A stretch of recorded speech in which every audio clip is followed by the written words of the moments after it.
How did science fare under the Nazi regime? Next on History, John Cornwell explores that question from his book, Hitler Scientists: Science, War, and the Devil's Pact. This is a little over an hour.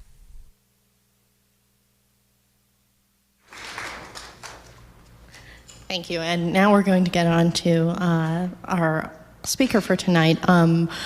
I just want to thank again the San Rafael Library Associates for co-sponsoring the event tonight, along with the Pasadena Senior Center for graciously letting us use their space. Romans was very excited to have the opportunity to sponsor an event with John Cornwell. He is a best-selling author of several books, and his most recent book, Hitler's Scientists, is a historical look at science in Germany and during the beginning of the 20th century, and the moral and ethical and scientific dilemmas that some of the great scientists were placed under during Hitler's regime. And we're very pleased to have him with us tonight. Please help me welcome John Cornwell.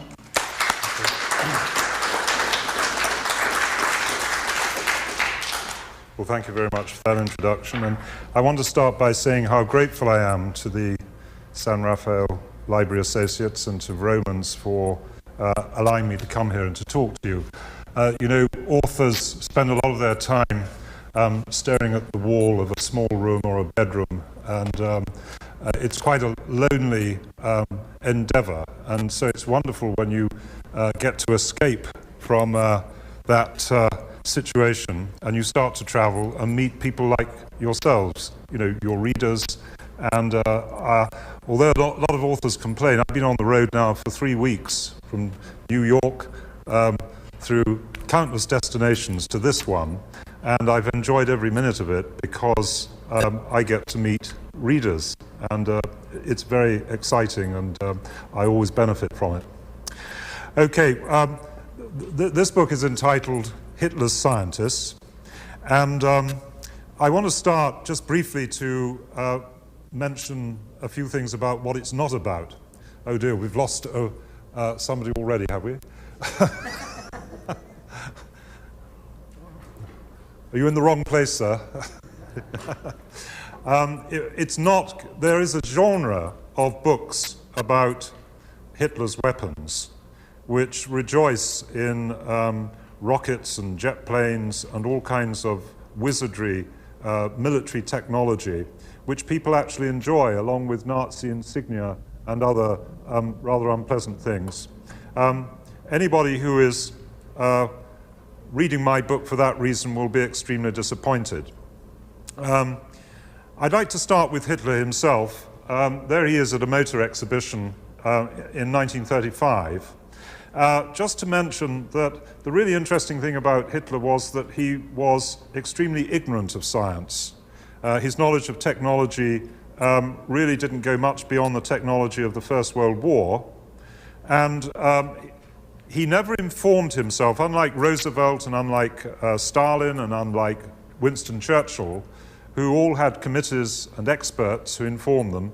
Churchill despised experts, and he tended to get all his information from underlings, notably his photographer for some reason.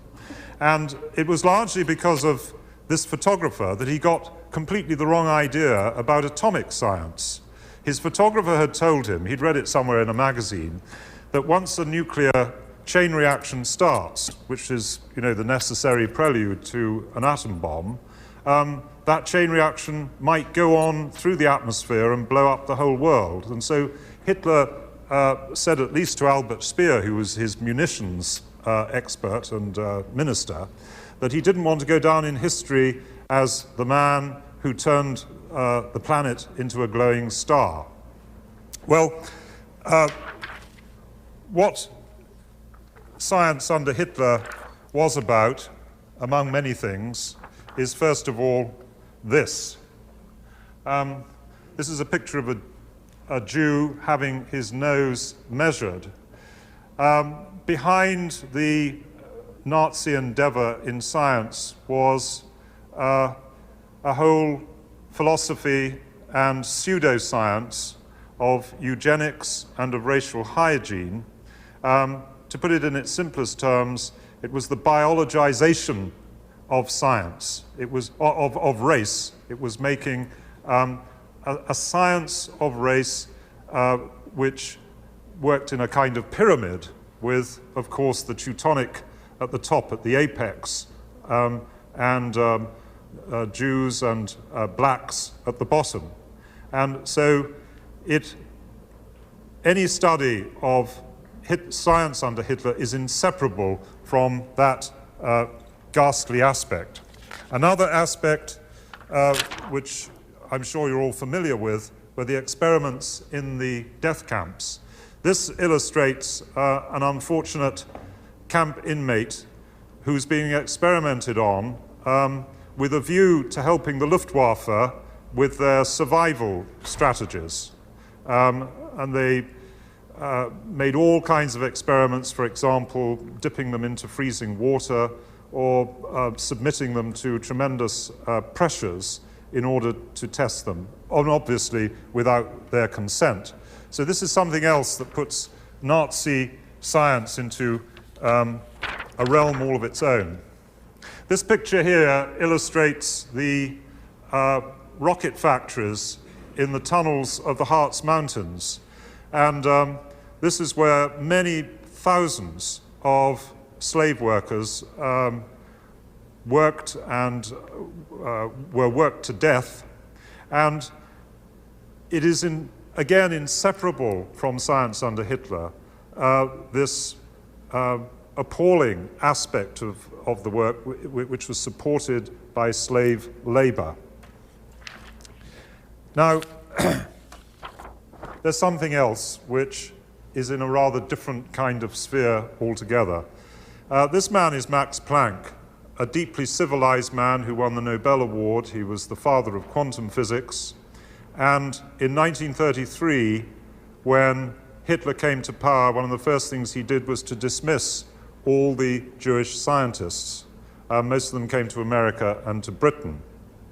Now, there is a view that those scientists who were not engaged in racial hygiene, not engaged in the use of slave labor, not engaged in experiments in the death camps, but were good, regular, decent people, nevertheless acquiesced in Hitler's overall plan and design by accepting, in the first place, from 1933, at the very outset of the regime, this attack on fellow Jewish scientists.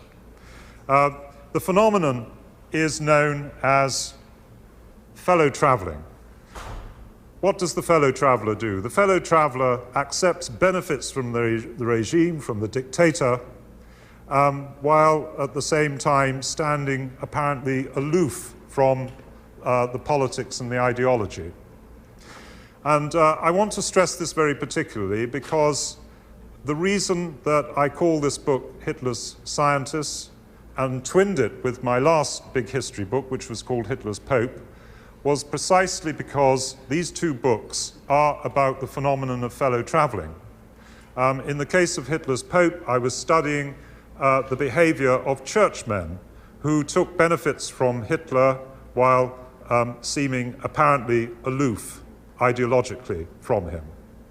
Now, why should one mention this phenomenon of fellow traveling? What is important about it? What's important is that historians today, in the last 10 or 15 years, have come to the conclusion that the fellow traveler often did far more damage and was far more dangerous than many of the card-carrying Nazis, whether they were churchmen or judges or bishops or indeed scientists or academics. And the reason that they were dangerous and damaging was that they gave such appalling scandal to a younger generation, the people who were looking up to them. This man, Max Planck, was one of the great heroes of science, one of the most respected figures in Germany. And the view was this, that if a Max Planck can accept Hitler, can acquiesce in some of his major decisions and acts, then Hitler can't be all that bad. In other words, the fellow traveler demoralizes dissidents, demoralizes people who are perhaps sitting on the fence, and scandalizes an entire younger generation. Now,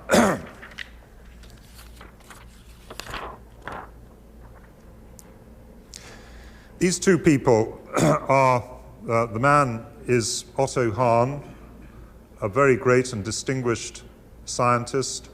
He was the one who discovered nuclear fission. And the woman is Lise Meitner, who worked with him for many, many years. I mean, from about 1908 right up to 1938. Now, I twin those together and I mention them because Lise Meitner, after the war, herself pointed out the horrendous nature of the fellow traveller. And I'm going to read you just a brief portion of the book to explain what she meant, and then I'll leave this topic alone after that. One of the most eloquent critics of the scientist as fellow traveller in the Third Reich was Lise Meitner, whose arguments are all the more telling as she includes herself in her vehement condemnation of those who worked under Hitler. In June 1945, a month in which the truth about the concentration camps was published and broadcast in Britain, Meitner poured out her heart in a letter to Otto Hahn, her old collaborator. Towards the end of this long and powerful letter, she wrote that what she had heard of the uncontained horrors in the concentration camps exceeds everything that one had feared. After she had heard on the BBC a very factual report from the British and Americans on Belsen and Buchenwald, she, and I quote, took to howling out loud and could not sleep the whole night. Recalling her memory of seeing people arriving from the camps in a pitiful state, she wrote that Werner Heisenberg, another fellow traveller, and many millions with him should be forced to see these camps and the martyred people. Portions of the rest of the letter deserve quoting in all their poignant detail as one of the most important denunciations of Hitler's fellow traveller scientist by a former member of their circle. And I quote, "You all worked for Nazi Germany, and you tried to offer only a passive resistance. Certainly to buy off your conscience, you helped here and there a persecuted person, but millions of innocent human beings were allowed to be murdered without any kind of protest being uttered. I must write this to you because so much depends for Germany and yourselves on your recognizing what you allowed to happen. I and many others believe that a way for you would be to publish an open declaration that you are conscious that through your passivity you have incurred a joint responsibility for what happened. But many believe that it's too late for that. They say that you first betrayed your friends, then your men and children, in that you let them stake their lives on a criminal war, and finally that you betrayed Germany itself because when the war was already quite hopeless, you did not once arm yourselves against the senseless destruction of Germany." Okay. Now, in order to summon up the energy to write a big book like this one, often it's important to have a deeply personal involvement. And I have personally such an involvement because I was born in the East End of London in May of 1940, which meant that I was conceived in September of 1939, just at the time when war was declared. And I'm here to tell you that my very first memory in life, we all of us, don't we, have a first memory, was of something rather like this. The sirens were the first thing I remembered, the air raid sirens, and my father carrying me down through the house and out into the yard, or the garden as we call it. We were talking about English gardens. We had a beautiful English garden at the back of the house, and in the middle of that garden, my father had dug a deep hole in the ground into which to put what was called an Anderson shelter. It was a piece of corrugated iron, and you went down into that when the sirens went. But just as before I was about to be taken into that, I was a child in arms, I was 4 years of age, my father held me up to see a flying bomb which was coming right over the houses. It was actually below the roofs of the houses and whizzing along. They made a hideous sound like a motorbike with a broken exhaust. And everybody knew, I didn't know this when I was a child, but apparently 12 seconds after the engine cut, you had the thing landed and exploded. So that's my first memory. And this was a result of a typical flying bomb. And that happened quite close to where we lived in London.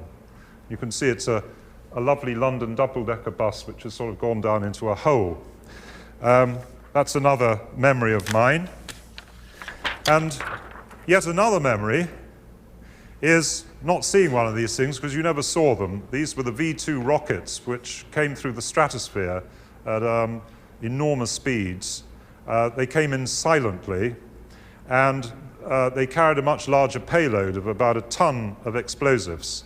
And I remember, again, when I was age 4, my mother bringing me back from kindergarten school, passing by where one of these things had fallen, and seeing up in a tree a pram, a perambulator, where a woman had been walking her child along the pavement, the sidewalk as you call it here, and had been blown up with her child, and there was the pram up in the tree.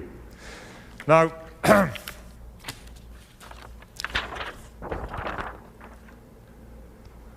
what the interesting thing is that people of my generation in Britain grew up thinking of Germany as despicable, not so much because of the concentration camps, because we learned about that later, but very much because of those terrible air raids which we suffered, and the flying bombs and the rockets.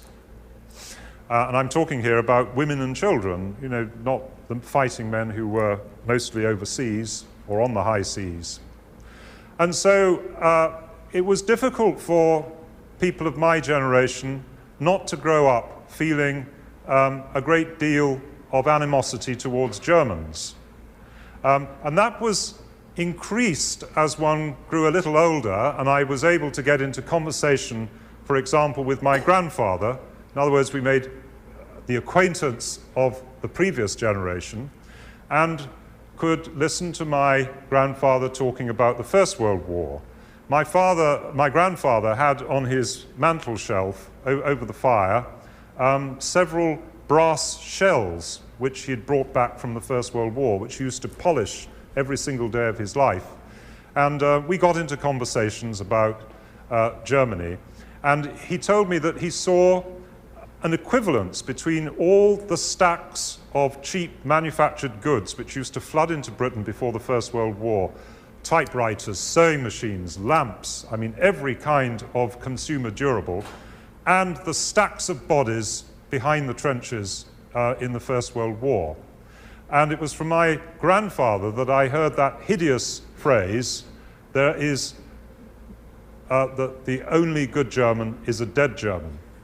Now, I mention all of this because it illustrates just how difficult it is to write history in an objective way. Very, very difficult if you grow up thinking that everything about a particular nation or population is thoroughly bad. There was a book published not so long ago by a man called Daniel Goldhagen called Hitler's Willing Executioners, which virtually gave the impression that all Germans have a nasty gene which makes them want to go to war and to hate Jews. I don't subscribe to that.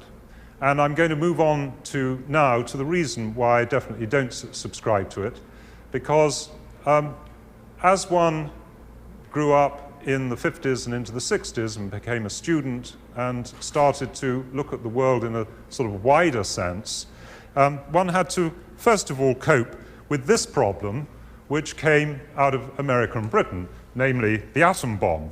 And we can discuss, if you like, later whether it was right or wrong to make such a bomb as a deterrent. Another matter, of course, you know, to actually drop it. And people of my generation, as young students, became extremely interested in the fate of Hiroshima and Nagasaki and all those people who were completely wiped out. So one began to, as it were, in a sense, measure up the score. I'm not going to say for one moment that there is an exact equivalence between what we did under the democracies and what Hitler did with racial hygiene, with experiments in the death camps, and with slave labor. We never did that. Another feature of my growing up in the 50s was a much clearer view, much more detailed view, of what we did in our bombing raids against cities like Dresden and Berlin.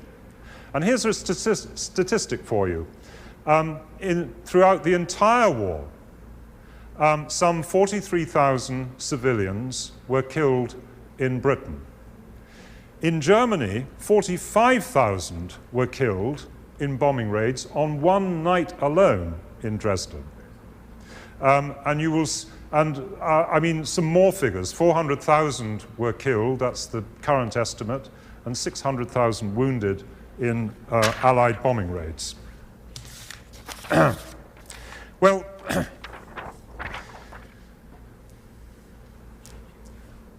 going back for a moment to those flying bombs and those rockets, it took some years for me to get interested in the question as to whether one of those bombs might not, flying bombs or rockets, might not have had a nuclear warhead.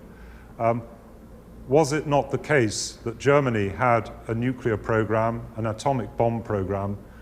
Why was it, in view of the fact that Germany was preeminent in science through much of the early part of the century, why was it that despite the fact that it was a German scientist who was the first to discover fission, that they were not the first to get to a bomb?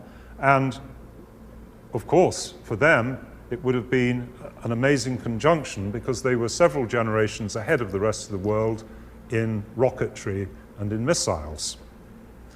This picture it's in the bottom of a cave at a place called Heigelock in southern Germany. And that is the full extent of the German atomic bomb program as found in early 1945. That's how far they'd got. They hadn't even got a reactor going.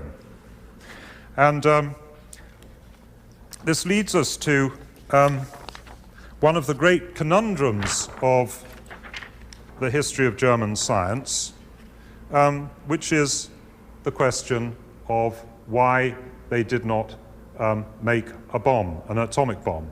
This is Werner Heisenberg, arguably the greatest theoretical physicist of the 20th century, the founder of quantum mechanics. He was in charge of the atomic bomb program. And his life contains an amazing conundrum, and it goes like this. Two questions. First, was it the case that Heisenberg knew how to make an atom bomb, but deliberately hindered the progress of the research in order to deprive Hitler of that first weapon of mass destruction? If that were the case, surely he would be the greatest hero of the 20th century. And certainly, had he succeeded, I wouldn't be here to tell the tale. The second question is, perhaps, on the other hand, he did not know how to make the bomb. And in 1945, he set out to give the impression, by grabbing moral superiority that he had not earned, to be a hero, which he was not. My book has 2 chapters in which this is fully discussed. We've had a prelude to this, of course, in that wonderful play by Michael Frayn called Copenhagen. I don't know whether any of you have seen it, but that plays out in a different context, namely in Denmark, in Copenhagen, the very conundrum that I've given you. Well, as I relate it in my book, we are now in a position to know the truth of this. This is not very clear, but that's an English country house just a few miles from Cambridge. Now, to this house in 1945, in May of 1945, were brought 10 of the great German physicists and physical chemists who'd been rounded up in Germany, brought to England and placed inside this house under arrest for 6 months. Every room in the house had been bugged. Even outside in the trees, the military had placed microphones. All their conversations, which of course were in German, were taped and then transcribed and translated. And those transcriptions have been kept a secret for more than 50 years. Now, we know that the conundrum I've just posed you can be resolved by studying those transcripts. We actually hear the scientists sitting down and having a discussion in which they deliberately set out a version of the truth to tell the world. In German, it's a Lesart, a version of the truth. We hear them saying, this is what we are going to tell the world, that we knew how to make a bomb. Of course we knew, but we deliberately deprived Hitler of the bomb, and by telling Hitler certain things, saying it was impossible, we didn't have the resources, it was too dangerous, and focusing much more closely, therefore, on peaceful aims. Now, this, in fact, was an extraordinarily despicable thing to do because it carried a very, very nasty sting in the tail, both at the time in their discussions, and we hear them talking about it, and in the early books which had been written as a result of this Lesart, or this version, notably a hugely best-selling book called Brighter Than a Thousand Suns, which some of you may well have read, which was published in 1947, written by Robert Jungk, who was a Swiss journalist. Because in that book, Jungk actually says, is it not ironic that these people working under Hitler, this terrible regime, resisted the temptation to make the bomb, while all those Jewish scientists who were thrown out went to America and made the bomb that was dropped on Japan. That is a terrible and a wicked myth which was perpetrated for many, many years. Well, to actually sign and seal this conclusion, there is another transcript available to us now of a seminar which Heisenberg conducted before his colleagues in this house in August of 1945, in which, in response to their request, he told them how a bomb could be made. He explained to them how an atomic bomb could be made. And on studying very carefully the transcript of that lecture, with the aid of distinguished physicists like Jeremy Bernstein, who worked in Los Alamos in the 1950s, we now know that Heisenberg did not have a clue. We now know quite definitively that he did not know how to make a bomb, and any pretensions that he could have made one were completely false and empty.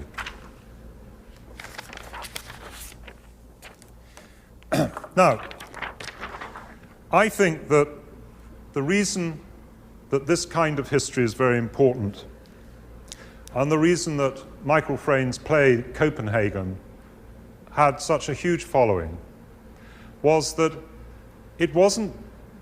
this study is not simply about how scientists behaved during the war.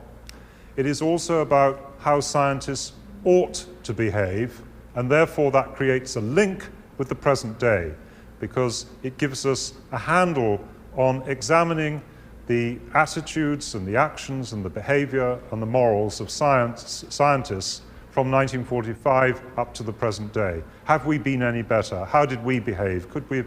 Should we have behaved differently? But you know, there's a really serious and a big problem about asking questions about how scientists ought to behave. And not the least of those problems is the fact that in Germany, and elsewhere, throughout the 20th century, there has been a very profoundly held view that science is fundamentally value-free, that it has nothing to do with politics, nothing to do with ethics, nothing to do with religion.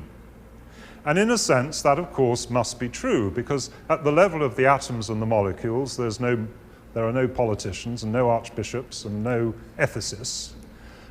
Water boils at the same temperature in Peking as it does in London or in Berlin.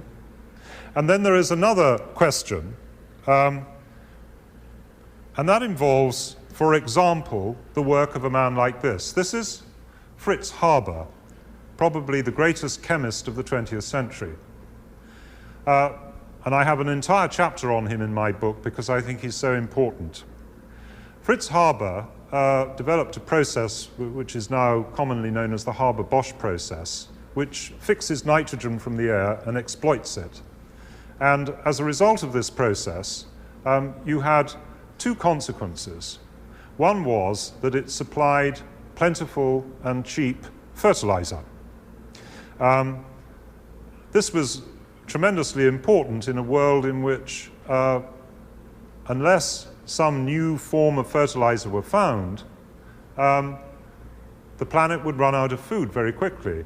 It was estimated in the first decade of the century that the planet could only be hospitable to 2.5 billion people. The present count is something like 6.5 billion. It would not have been possible without Harbour's process. Now here's the thing. Here's the really interesting thing about value-free science, if you like. The very same process that gave us these huge supplies of fertilizer also enabled Germany to prosecute the war in the trenches for 4 years. And that is because the exact same process makes explosives. And so there you are. A scientist can say, look, science can create good things and bad things. You know, nearly everything is of dual use. It's not up to me, the scientist, to apply and to make decisions about how it's used. That's done by other people, by governments and military. They're responsible, not us. Well, I'll leave you to ponder that. It is... I'm going to come back to it in a moment, but I just want to make a slight digression about Fritz Harbour, because here he is again during the First World War, and what he's doing is leading a group of, they were called special pioneers, in a poison gas attack.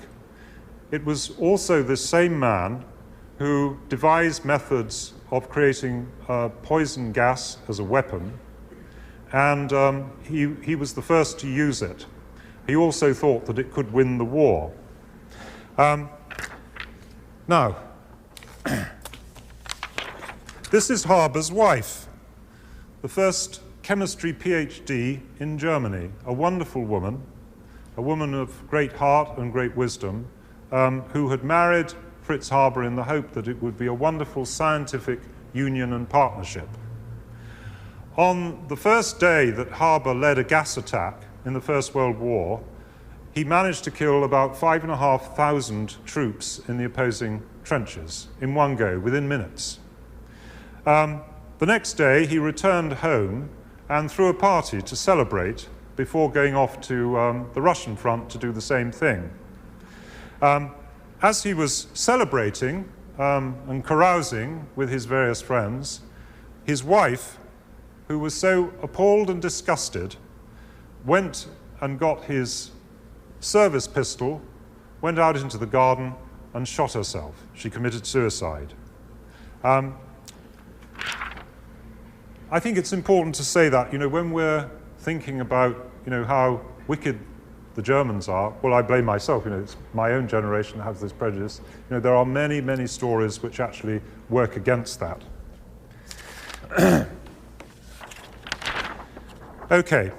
I'm going to end with a story which illustrates, to my mind, an important principle within scientific ethics. and the way scientists ought to behave. I feel it's best to do it as a story rather than telling this in the abstract. And I want to start with actually, that's how it should be. That's Einstein, of course, Albert Einstein. And the gentleman sitting with him is called Leo Szilard, who, in my view, is one of the great, true scientific heroes of the 20th century. Leo Szilard had been kicked out of Germany in 1933, and he came to the United States. And he, from 1933, had a great fear that an atom bomb could be made, because he had almost a vision in London, outside the British Museum one morning, of how a chain reaction might work if you had the right kind of material, namely uranium. Now, in 1938, December, Otto Hahn, who I mentioned earlier, discovered fission. In other words, you could split an atom. Leo Szilard knew that the next step, before you had a chain reaction, which might make the huge bang of the first weapon of mass destruction, you needed something called, you needed to discover, to prove in laboratory conditions, something called secondary neutrons. Now, don't be frightened of the technology of this, just take that on trust as if it is the next stage before you can go to a chain reaction. And we'll leave it at that. Now, there were two groups of scientists working on this quest for secondary neutrons. One was an Italian Jew who was working in Columbia University. He'd been kicked out of Italy because of Mussolini's race laws. And the other was a man called Joliot-Curie, here he is, who was working in Paris. Now, Leo Szilard approached these two scientists and said, I know what you're working on. We all know that this could be the prelude to a chain reaction and therefore a weapon of mass destruction. I implore you not to publish your results if you reach that conclusion. And it's quite obvious why he was saying that. This was in February of 1939. Everybody knew there was going to be a war. Everybody knew that Germany had many fine scientists. And therefore, discoveries had huge implications, even if we're talking in terms of months or weeks or days, you know, in a race towards a weapon of mass destruction. Well, Joliot-Curie was non-committal in his reply. And in March of 1939, he discovered his secondary neutrons, and he published straight away in the distinguished British magazine, science magazine called Nature, on the 18th of March. Now, it so happened that in Germany at this time was a man called Paul Hartek. Now, Paul Hartek was a German. He was a physical chemist. He was very interested in neutrons. He'd worked under James Chadwick in Cambridge in 1932. He spoke perfect English and read perfect English.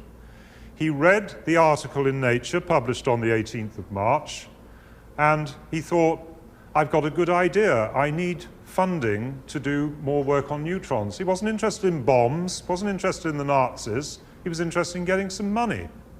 So off he went to Army Ordnance in Berlin, the German weapons division, and he said, I've got a good idea here. Could you give me funding, because you know, you might get something out of this in the way of a huge bomb. And thus it was that the German atomic bomb effort began. After the war, people asked Paul Hartek, what did you think you were doing? Didn't you realize that you might be giving Hitler the bomb? And he said, oh, I wasn't doing it for that reason. I just had not enough funds going to do my research, and I thought that, you know, the army had plenty of money, so they would give it to me. Which is rather like, you all know the story of Willie Sutton, don't you? The man who robbed banks, and they said, well, why do you rob banks? And he said, well, of course I rob banks, because that's where the money is. And now, I mention this story for two reasons. The first is that in terms of ethics, there are times when scientists should not publish, just as there are times when they should publish. And also, it's important to point out that the problem of being a good scientist, and I don't mean just a clever one, but I mean good in the widest possible sense, has a lot to do with the fact that scientists are unusually dependent on their proprietors, their paymasters, the people who give them their funding. And they're usually not scientists. They are the military, they're governments, they're national health organizations, pharmaceutical companies, and so forth. And you know, scientists to this day, well, more now than ever before, more than in the days of Paul Hartek, spend an enormous amount of their time writing grant applications for money. In Cambridge, where I work, surrounded by scientists, I'm more a historian of science than an actual scientist, scientists tell me that they spend up to 50% of their time writing grant applications. And these things are rather like movie scripts, you know, because there's a great deal of fantasy involved, because they are telling the proprietors of science what they want to hear and issuing promissory notes, not least of which is that the proprietors of science will own the intellectual property rights of what they've made and patent what they've discovered.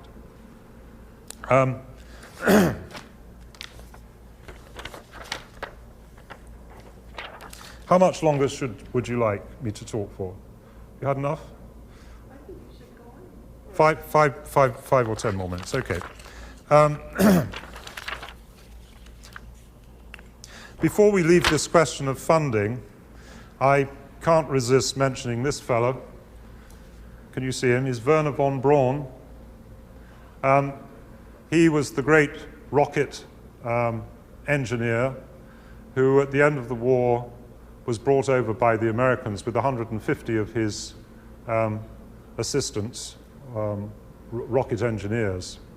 And he famously said at the end of the war, "I don't care whether I work for an Uncle Joe or an Uncle Sam, so long as I work for a rich uncle."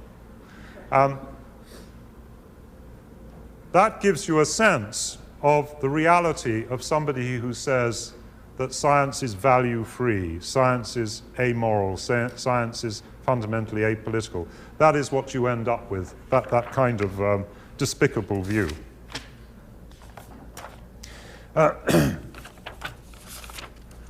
Well, I want to end by, not sure whether you're going to be able to read this.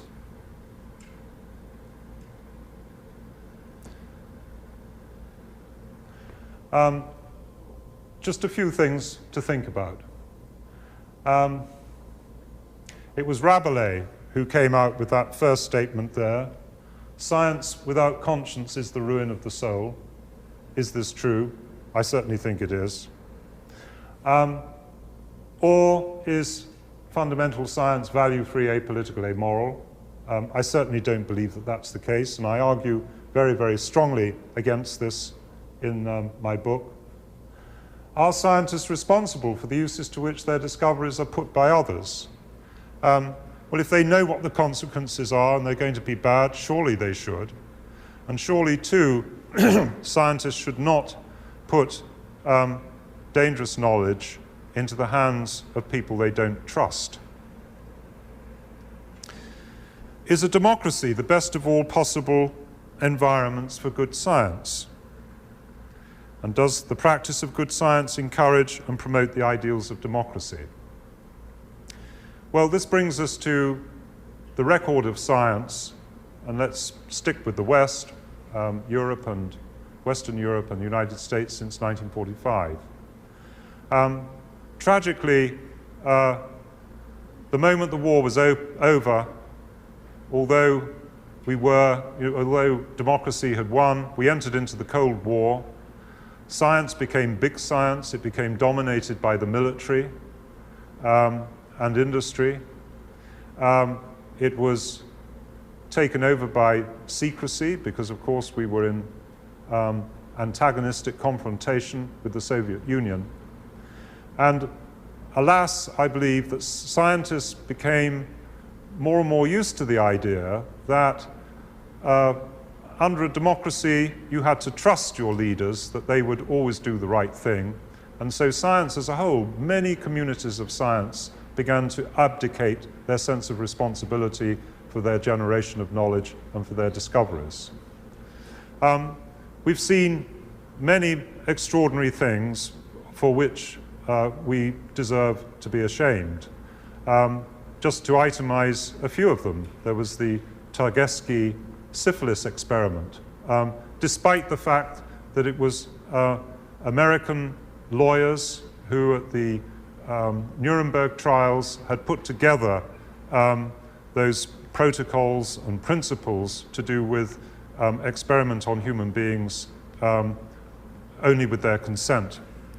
We saw in Washington State in the 1960s the contamination of 8,000 square miles of territory with radioactive materials in order that the military would be able to get a handle on how to test for plutonium sites in the Soviet Union.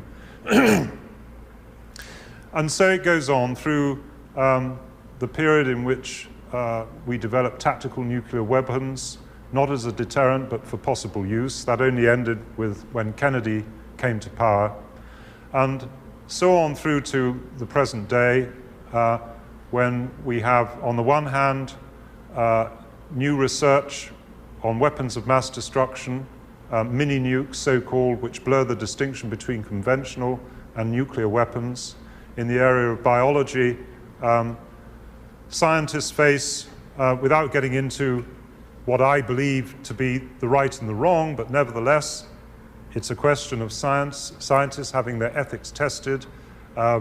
We have the wholesale patenting of all kinds of areas of nature, including even molecules and genes. And we have research too on human embryos in order to further knowledge of stem cell work. In other words, what I'm saying is that it is very naive to believe that because we live under a democracy that we can abdicate as scientists, we can abdicate too as non-scientists our responsibility towards what scientists do. And I'd like to simply end by saying that the difference between science 50, 60 years ago and science today is that we now have the internet and we have free and pluralist media, and scientists can really act as whistleblowers and fight back and publicize, form into groups in order to have debates and to alert a wider public to the way in which science conducts itself. And to give you just one example of that, I don't know how many of you saw the film The Outsider. There was the scientist Jeffrey Wigand, who worked for the tobacco company, who saw that his company was experimenting with chemicals that would make cigarettes even more addictive. And he blew the whistle on them at great cost to himself. His family broke up, he lost his health benefits and so forth. It may well be that it is difficult for scientists and heroism is called for, but nevertheless, I think it can be done, and we should all be part of that because it's important that all of us feel a sense of responsibility for what scientists do, and in order to do that, we have to keep abreast of science, and we have to keep up with what the media is doing and what the whistleblowers are telling us. Okay, thank you.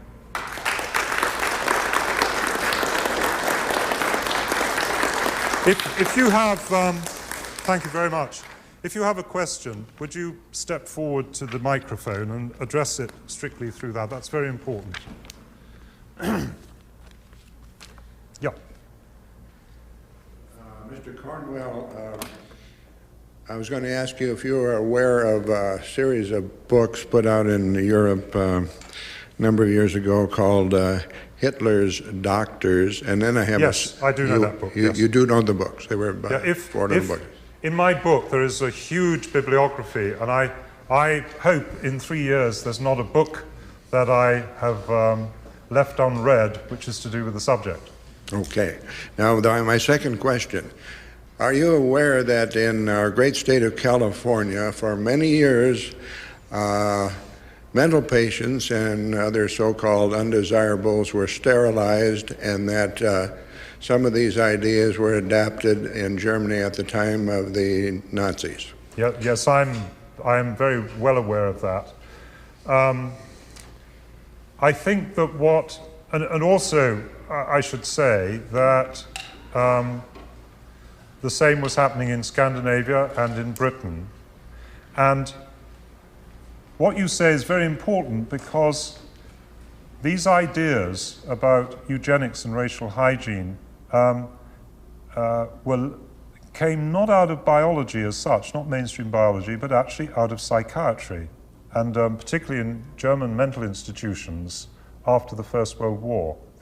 I think the difference where Germany took off into a realm of its own was in the definition of the life that is not worth living, once that had been defined. But interestingly, that was first conceived inside mental hospitals by a liberal initiative, and that initiative was when occupational therapy was introduced in the 1920s into German psychiatric institutions. They divided those who they thought would benefit from occupational therapy and those who wouldn't. And that's where you began to see this notion of the life not worth living, which could be ended. And it's interesting, too, that the way in which those lives not worth living were done away with, namely through gassing, was the prelude to the death camps. There's an exact continuity between that process. I thank you for your question. It's very good.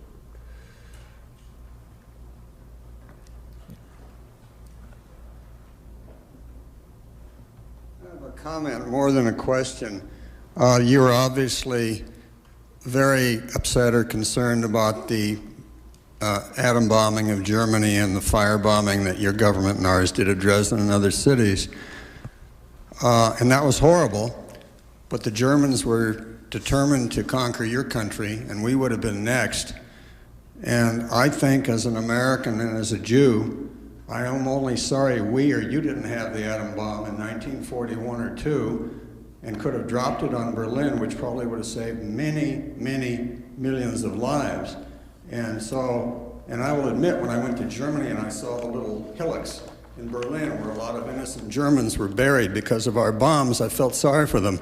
But I feel a lot sorry if Germany had conquered us. So I'd just like to make that comment. Yeah. I also understand that the carpet bombing may have prolonged the resistance of the Germans, which was regrettable too. Yeah. Well, thank you for that comment, and I respect every opinion of that kind. I would only, this is not a riposte or a rebuttal to what you've said, sir. I respect what you say. I respect your opinion. I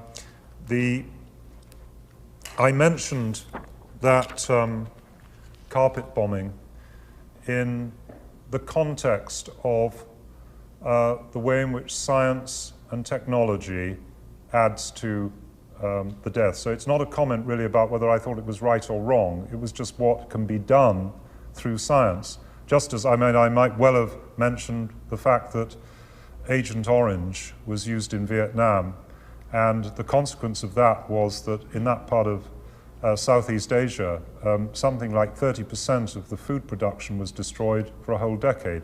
Now, that's not going into the rights and wrongs of the war and the prosecution of the war. It is about what science and technology can do, really. It's a comparison between technology under Hitler and technology in our hands. Okay.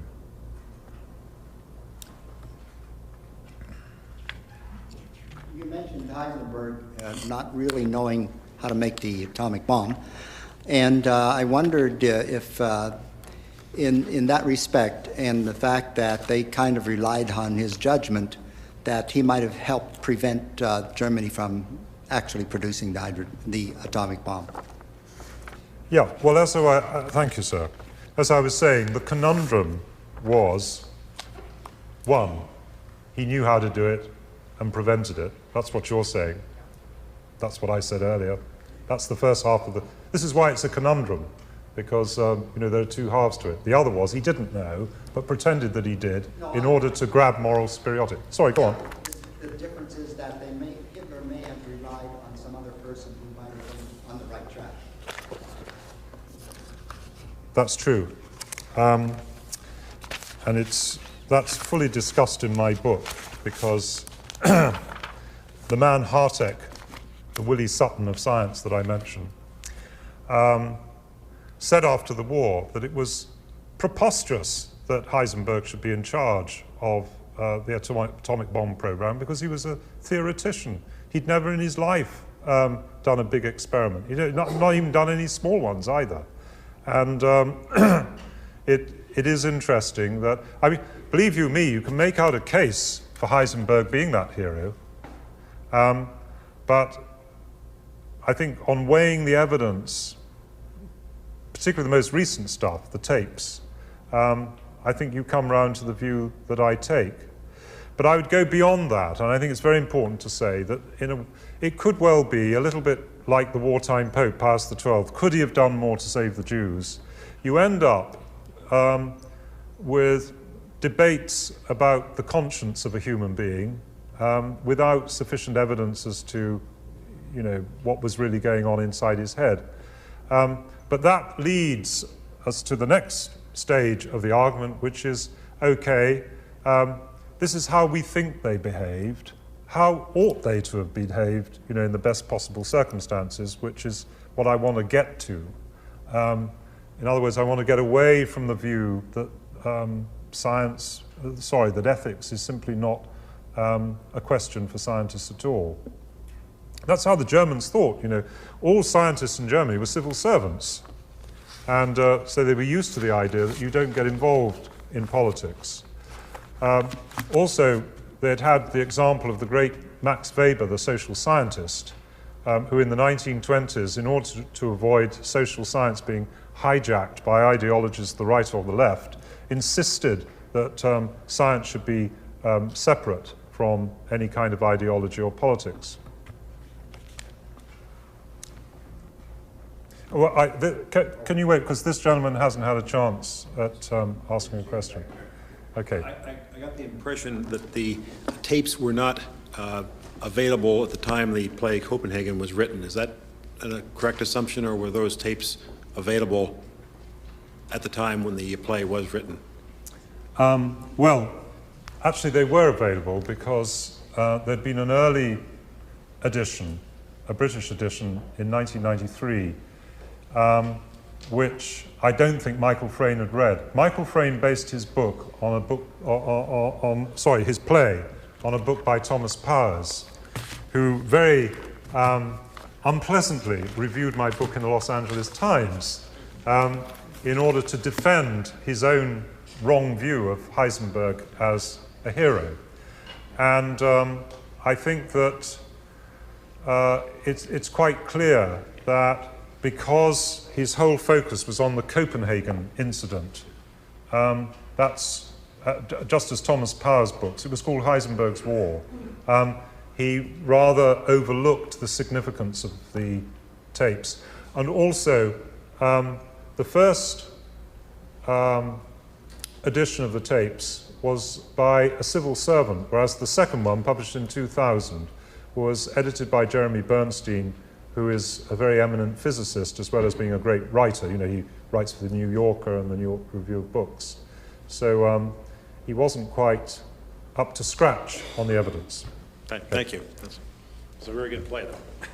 Wonderful play, yeah. But of course he's been attacked for being a moral relativist because he doesn't really come to any conclusion. He draws this equivalence between Heisenberg's uncertainty principle and the view that perhaps all of history and biography is equally uncertain. Sir? On this note of moral relativism, I wonder if you could share with us your feelings. You pointed out the fellow traveling syndrome among the scientists, right? Mm-hmm. Was it stronger among the scientists than any other group of Germans?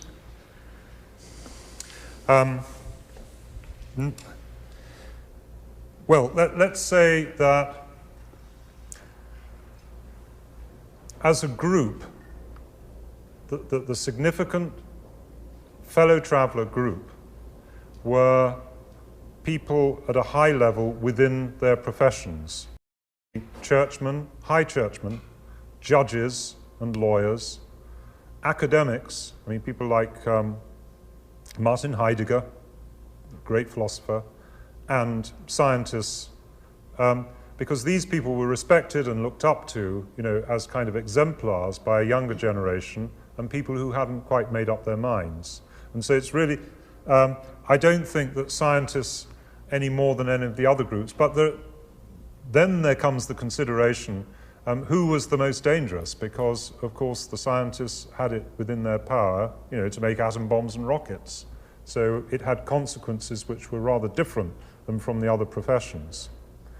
I think that the case of the church stands really on its own. And really it's what my book Hitler's Pope is about. I don't think now, I mean it's 4 years on since I published that book, that we will ever really know whether Pius XII was culpable during the war, because his scope of action was so limited. I mean, he was virtually a prisoner in the Vatican. And again, we're back to trying to interpret what was going on in his conscience. But in 1933, when he was Secretary of State, which is like the foreign minister for the Vatican, with total freedom to negotiate with Hitler, he was the great Germanist, he'd lived in Germany for 16 years. That was another matter, an extraordinary matter, because he negotiated a treaty called the Reichskonkordat with Hitler in April of 1933 onwards, up till July. And the nub of that agreement was that the Vatican would be able to exercise greater power over German Catholics in appointing bishops, in running the schools, and indeed getting greater funding for schools and more school buildings at just the time when Jewish pupils and students were being deprived of places, when their teachers were being thrown out of their jobs. And the great benefit that Hitler got back from this agreement was the withdrawal of Catholics from social and political action, the demise of the great Catholic Centre Party, which was the last democratic party in Germany, after and only after they had voted for the Enabling Act that made Hitler a dictator. And that, to me, is, you know, a really quite catastrophic piece of fellow travelling, because never did Eugenio Pacelli, the future Pius XII, during that time, ever profess to liking Hitler. He hated him, he loathed the Nazis. But this signaled to the whole world, because after all, the Catholic Church is a global organization, this signaled to the world that you could do deals with Hitler, that it dignified Hitler, gave him credibility. Yep.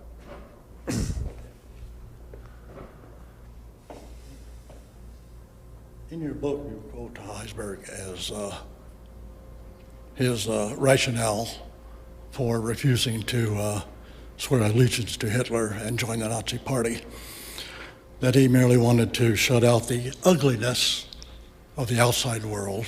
Sorry, who is this? Heisenberg. Sorry, yes. Yeah. It says in your book that he shut off the ugliness of the outside world and concentrate on the beauty of his own research. Oddly enough, the same philosophy of political or of scientific neutrality was also prevalent among the Manhattan Project scientists, Oppenheimer, Niels Bohr, Fermi, Klaus Fuchs, Salazar, who all believed that whatever they discovered should be shared with in this case all the anti-fascist countries, and particularly the Soviet Union. They had little idea of what Stalin's Russia was like, or that the atomic research program there was under the direction of the secret police chief, Lavrentiy Beria. But it does raise the question, then, do scientists have an obligation to also expand their research into their pure beauty of their research, and perhaps look at some of the ugliness of the world before they again try to share all the secrets of their research? Excellent remarks. Thank you, sir. Absolutely excellent. And to underline your comment, I think it has to be said that most of the scientists at Los Alamos had squared their conscience in making an atom bomb, because they genuinely believed that Hitler was making one too and was ahead, and this was the only way to deal with it, by having a deterrent. Now, isn't it interesting that in 1944, December 1944, when the Alsos teams of the Americans and the British rushed into Germany to, just like they've been doing in Iraq, to find out weapons of mass destruction, although with much greater, speedier success, I must say.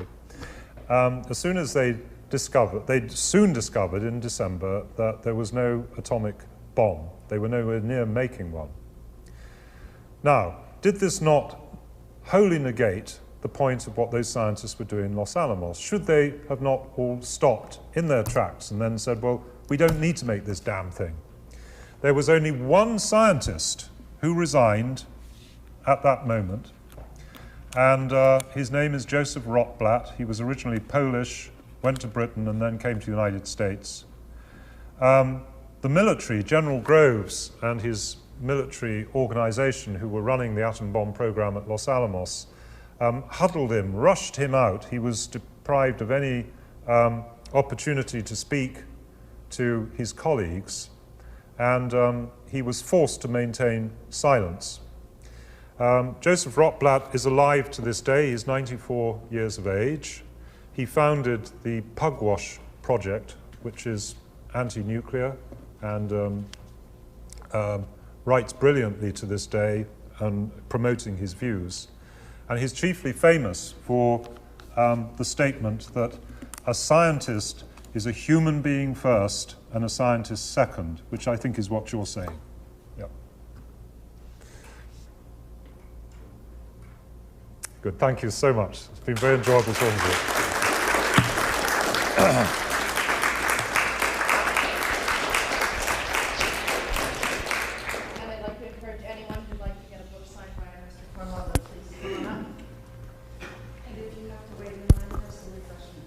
John Cornwell is a regular contributor to the Sunday Times of London and author of several science books. His latest is Hitler's Scientists, Science, War, and the Devil's Pact. It's published by Viking, online at penguinputnam.com. Next week, History on Book TV features Patricia Beard on business ethics in the 1900s. And to find out about the authors